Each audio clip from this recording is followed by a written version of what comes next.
यार रोलैंड का XPS 10 खरीदूं, 10X खरीदूं, XPS 30 खरीदूं या XPS 60 खरीदूं, कुछ समझ में ही नहीं आ रहा है। तो दोस्तों बहुत सारे लोग इस टाइम ऐसे फंस चुके हैं कि उनको समझ में ही नहीं आ रहा है कि हम कौन सा कीबोर्ड खरीदें। तो दोस्तों आज मैं आपको बताने वाला हूं कि आपके लिए इन चारों कीबोर्ड में से कौन सा बहुत बेस्ट रहेगा, वैल्यू फॉर मनी रहेगा, दमदार कीबोर्ड रहेगा। तो आज हम लोग इन चारों कीबोर्ड का कंपैरिजन करेंगे और जानेंगे कि कौन सा कीबोर्ड है आपके लिए बेस्ट। तो चलिए शुरू करते हैं बिना देर करते हुए। जब से रोलैंड ने अपना ये XPS 10X और XPS 60 लॉन्च किया है तब से बहुत सारे लोगों को कन्फ्यूजन हो चुकी है कि हम खरीदें तो खरीदें, कौन सा कीबोर्ड खरीदें। सबसे पहले मैं बात करता हूं रोलैंड XPS 10 ओल्ड की, जो सबसे पहला XPS सीरीज का मॉडल निकला था। तो दोस्तों XPS 10 के बारे में अब कुछ खास बताने के लिए रह नहीं गया है, क्योंकि रोलैंड वालों ने XPS 10 को लॉन्च करना बंद कर दिया है, यानी कि वो मॉडल अब डिसकंटिन्यू हो गया है और अब वो कीबोर्ड कहीं मिल नहीं रहा है। अब बात करते हैं रोलैंड XPS 30 की।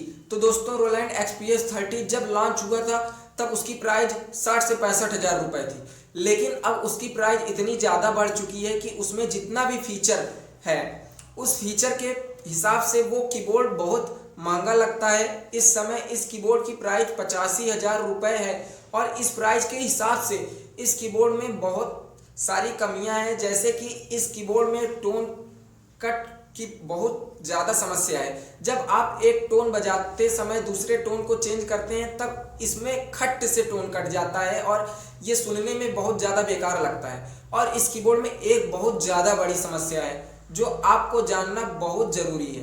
ये कीबोर्ड जब नया नया रहता है तब बहुत अच्छे से वर्क करता है, जैसा लगता है कि बहुत अच्छा कीबोर्ड है, लेकिन जो लोग इस कीबोर्ड को 5-6 साल से यूज कर रहे हैं तो उनको ज़रूर मालूम होगा कि इस कीबोर्ड में स्विच खराब होने की बहुत ज़्यादा समस्या आती है।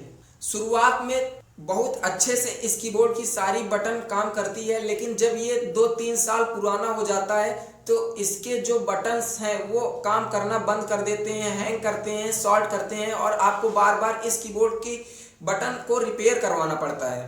तो ये बहुत बड़ी झंझट है इस कीबोर्ड में। तो दोस्तों मुझे जो कुछ भी मालूम था मैंने इन दोनों कीबोर्ड के बारे में आपको बता दिया। अब बात करते हैं रोलैंड XPS 10X और XPS 60 कीबोर्ड की, जो अभी अभी रोलैंड ने लॉन्च किया है, और इन दोनों कीबोर्ड में से आपको कौन सा खरीदना चाहिए। तो दोस्तों इन दोनों कीबोर्ड के बारे में बात करने से पहले मैं इन दोनों कीबोर्ड की प्राइस बता देता हूं ताकि आपको क्लियर रहे कि इन दोनों कीबोर्ड की प्राइस क्या है। तो रोलैंड XPS 10X की प्राइस इस समय 65 हज़ार से लेकर 70 हज़ार तक चल रही है और रोलैंड XPS 60 की प्राइस इस समय 1,05,000 रुपये से लेकर 1,15,000 रुपये तक है।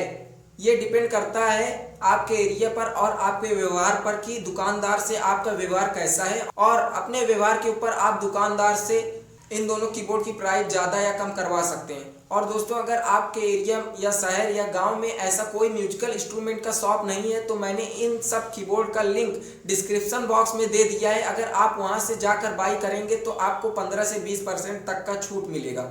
तो चलिए दोस्तों अब बात करते हैं इन दोनों कीबोर्ड के बारे में। तो दोस्तों इन दोनों कीबोर्ड के बीच कुछ ज़्यादा खास अंतर नहीं है, लगभग दोनों कीबोर्ड सेम ही है। रोलैंड XPS 60 की backup tones Rowland XPS 10X में भी चल जाती है।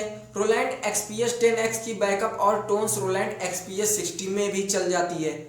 इन दोनों कीबोर्ड में कोई भी टोन कटने की समस्या नहीं है, कोई भी स्विच खराब होने की समस्या नहीं है। तो दोस्तों आखिर इन दोनों कीबोर्ड में ऐसा क्या अंतर है जिससे रोलैंड XPS 10X से रोलैंड XPS 60 की प्राइस 40 से 50 हज़ार रुपये ज़्यादा है। तो दोस्तों इन दोनों कीबोर्ड में अंतर है कि रोलैंड XPS 10X में कनेक्टिविटी थोड़ा सा कम है, रोलैंड XPS 60 में कनेक्टिविटी थोड़ा सा ज़्यादा है। XPS 10X में मेमोरी थोड़ा सा कम है, XPS 60 में मेमोरी थोड़ा सा ज़्यादा है। XPS 10X में टोन चेंज करने के लिए सामने आपको 10 बैंक मिलते हैं और XPS 60 में आपको टोन चेंज करने के लिए सामने 16 बैंक्स मिलते हैं। और एक आखिरी डिफरेंस, रोलैंड XPS 10X का जो डेप्थ है वो रोलैंड XPS 60 से बहुत ज़्यादा कम नहीं है, बहुत थोड़ा सा कम है।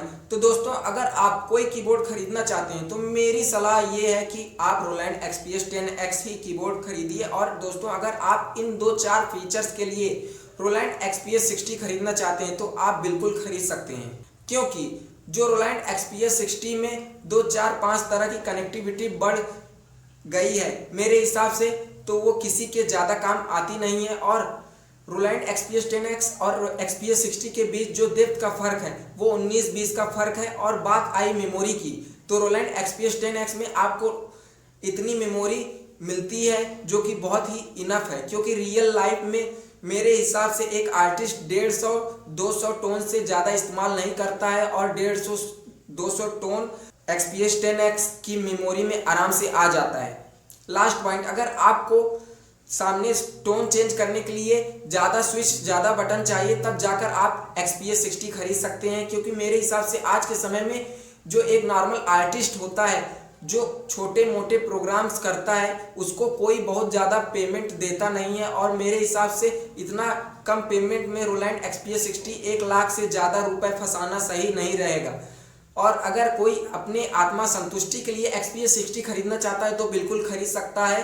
तो दोस्तों आई होप आपको ये पता चल गया होगा कि हमको कौन सा कीबोर्ड खरीदना है और प्ले करना है। तो दोस्तों शायद से इस वीडियो में आपकी सारी कन्फ्यूजन दूर हो गई होगी, और अगर कोई गलती हुई हो तो इसके लिए मैं क्षमा चाहता हूँ, क्योंकि मैं जो कुछ भी आज तक थोड़ा बहुत सीखा समझा हूँ वो आपके साथ शेयर करने की कोशिश करता हूँ, और जो मुझको सही लगता है वो मैं बताने की कोशिश करता हूँ। तो दोस्तों अगर आपको ये वीडियो पसंद आई हो तो प्लीज़ मेरे इस YouTube चैनल को सब्सक्राइब करके बेल आइकन को ऑल पर ज़रूर सिलेक्ट कर लीजिएगा, ताकि आपको ऐसी वीडियोज हमेशा मिल सकें, और मेरी हर वीडियो में कुछ ना कुछ आपको सीखने के लिए ही मिलेगा। और इस वीडियो को एक लाइक ज़रूर करिएगा, और अगर आप कमेंट में कोई सवाल है, क्वेश्चन है, तो आप पूछ सकते हैं। तब तक के लिए थैंक यू दोस्तों, गुड बाय।